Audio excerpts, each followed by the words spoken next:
मित्रों, राधे राधे। जय श्रीमन नारायण। आज हम बात करेंगे गरुड़ पुराण के द्वादश अध्याय के विषय में, जिसमें गरुड़ जी कह रहे हैं कि हे भगवान, मुझे 11वें दिन का कृत्य बताइए।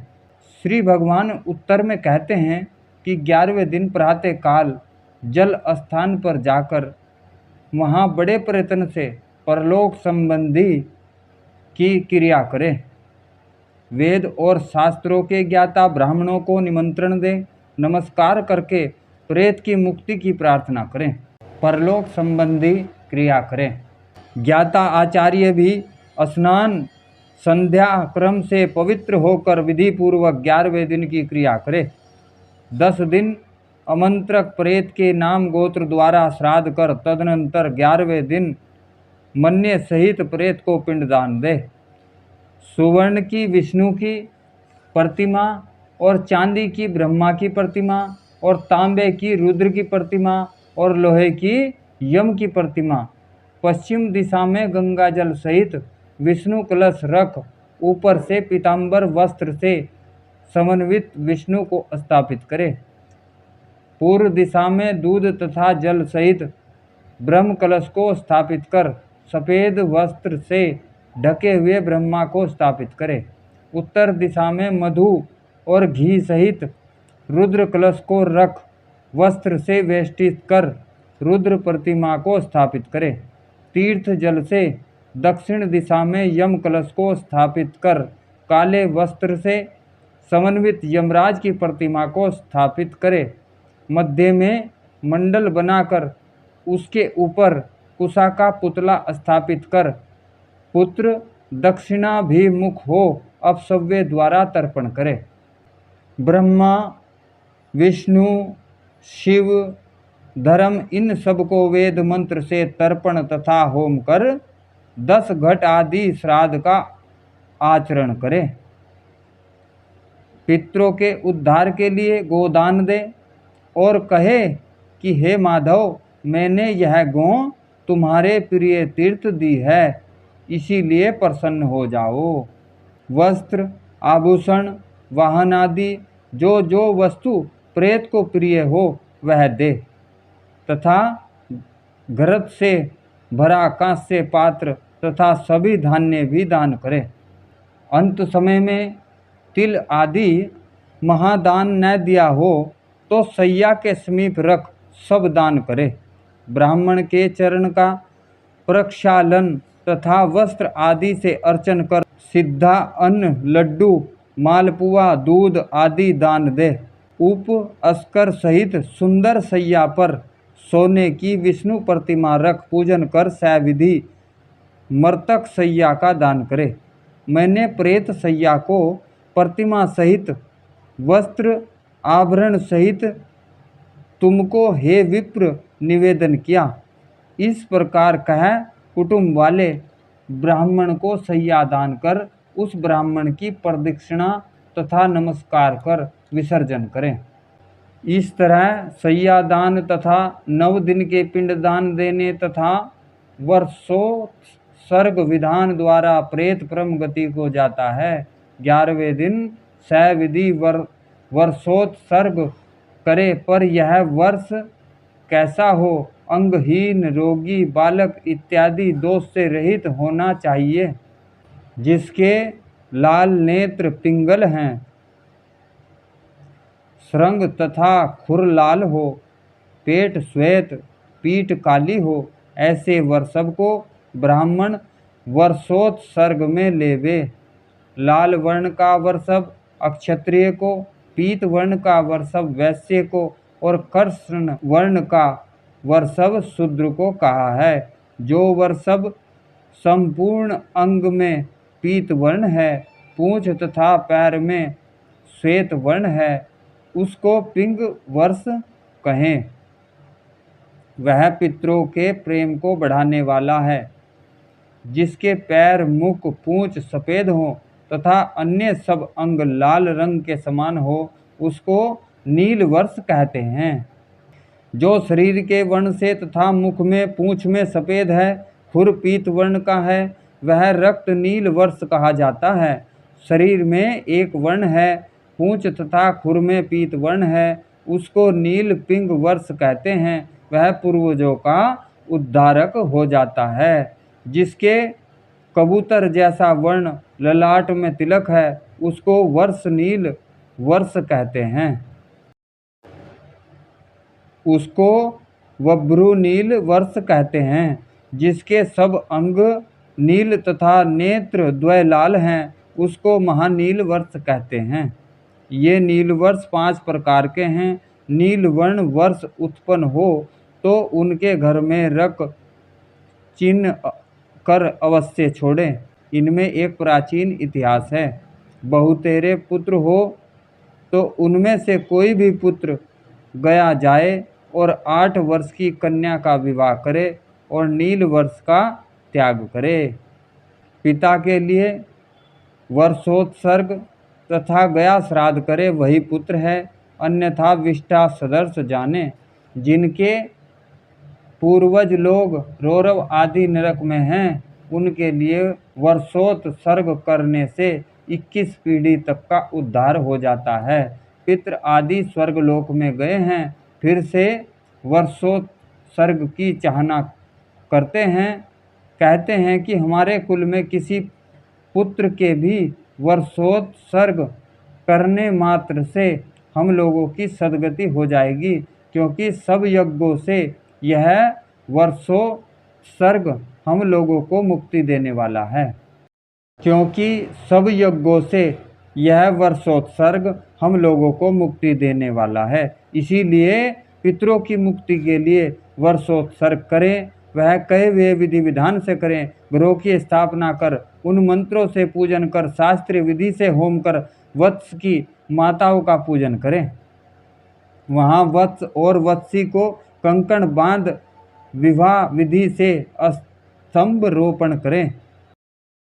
रुद्र घट आदि से वर्षभ तथा वत्सों को स्नान करा, गंध अक्षत आदि से पूजन कर प्रदक्षिणा करें। वर्षभ के दक्षिण पार्श्व में त्रिशूल का चिन्ह, वाम पार्श्व में चक्र का चिन्ह कर उसको त्याग हाथ जोड़कर पुत्र मंत्र को पढ़े। वर्ष रूप धर्म हो जिसको ब्रह्मा ने प्रथम रचा, तुम्हारे उत्सर्ग प्रदान से भवाणों से उद्धार हो। इस प्रकार मंत्र द्वारा नमस्कार करके वत्स और वत्सी को छोड़े। श्री विष्णु कहते हैं, हे गरुड़, ऐसा जो करते हैं मैं उनको सदा वर तथा प्रेत को मोक्ष भी देता हूँ। अतः अपने करने से सफलता होती है। जीवन में यदि पुत्र न हो तो हाथ से करने मात्र से परम गति को जाता है। कौन कौन से महीने बताए हैं इसे करने के लिए? कार्तिक आदि शुभ मास तथा उत्तरायण सूर्य हो जाए, शुक्ल पक्ष तथा कृष्ण पक्ष की द्वादशी आदि तिथि हो, सूर्य तथा चंद्र ग्रहण में, शुभ तीर्थ में, विषु द्वितीय में, अयन द्वितीय में वर्षोत्सर्ग करे। एकाग्रचित से पवित्र देश में शुभ लगन शुभ मुहूर्त में ब्राह्मणों को बुलाकर वर्षोत्सर्ग करें। जप होम दान आदि देने से देह शुद्ध करें और पूर्व में जो होम आदि कहा है वह करें। शालिग्राम जी की मूर्ति स्थापित कर विष्णु संबंधी अपना श्राद्ध कर तथा ब्राह्मण आदि को दान दें। हे गरुड़, इस तरह सबको पुत्र सहित कामना प्राप्ति के लिए वर्षोत्सर्ग करें। अग्निहोत्र आदि यज्ञ तथा अनेक तरह के दान देने से उस परम गति को प्राप्त नहीं होते, वह वर्षोत्सर्ग करने से प्राप्त हो जाता है। बाल्य कौमार युवा वृद्ध इन अवस्थाओं में जो पाप किए हों वह वर्षोत्सर्ग करने मात्र से नाश हो जाते हैं, इसमें कोई संशय नहीं। मित्रद्रोही, कर्तधनी, मदिरा पी, गुरु पत्नी से गमन करने वाला, ब्रह्म हत्या करने वाला, सुवर्ण चोरी करने वाला, ये सब वर्षोत्सर्ग करने से बरी हो जाते हैं। यत्न द्वारा वर्षोत्सर्ग करें। हे गरुड़, वर्षोत्सर्ग ऐसा कोई भी पुण्य इस त्रिलोक में नहीं है, परंतु जिस स्त्री को पति तथा पुत्र हैं, ऐसी स्त्री पति और पुत्र के रहते मृत हो जाए तो उसका वर्षोत्सर्ग न कर दूध देने वाली गौ का दान करें। हे गरुड़, बैल के कंधे तथा पीठ पर कोई बोझा रखे तो वह प्रलय काल तक भयानक घोर नरक में पड़ता है। जो निर्दयी मुक्के तथा लाठी से बैल को मारते हैं, वे कल्प पर्यंत यम यातना भोगते हैं। इस प्रकार वर्षोत्सर्ग कर सैपिंड के पहले जो 16 श्राद्ध हैं वह कहता हूँ। मरण स्थान में, द्वार में, अर्धमार्ग में, चीता में, सब हाथ में, अस्थि संचय में तथा 10 दिन तक, इस प्रकार 16।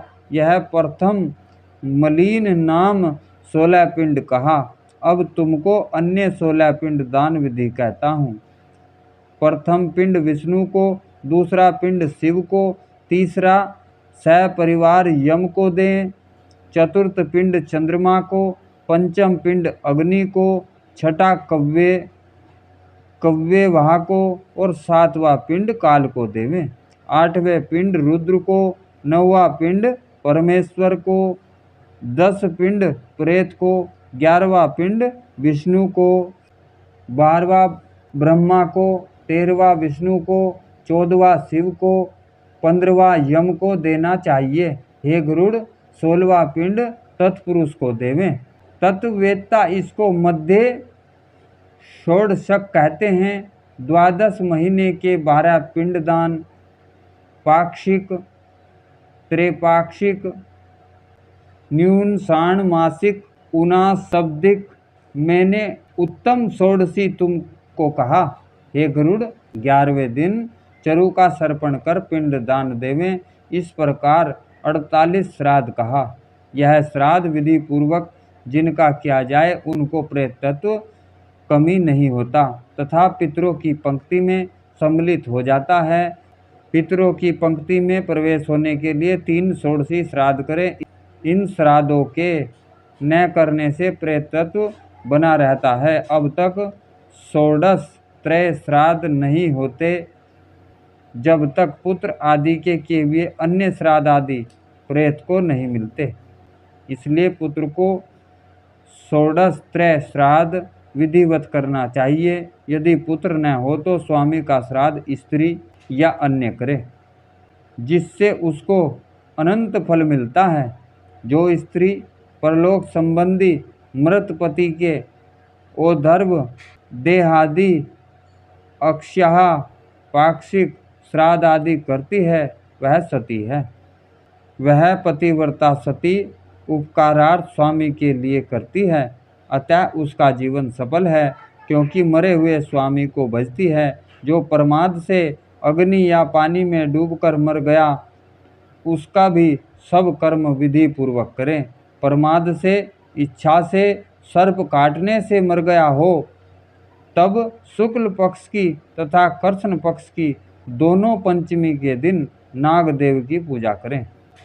गेहूं के आटे की एक प्रतिमा बनाकर सुगंध युक्त श्वेत पुष्प तथा चंदन आदि से अर्चन करें।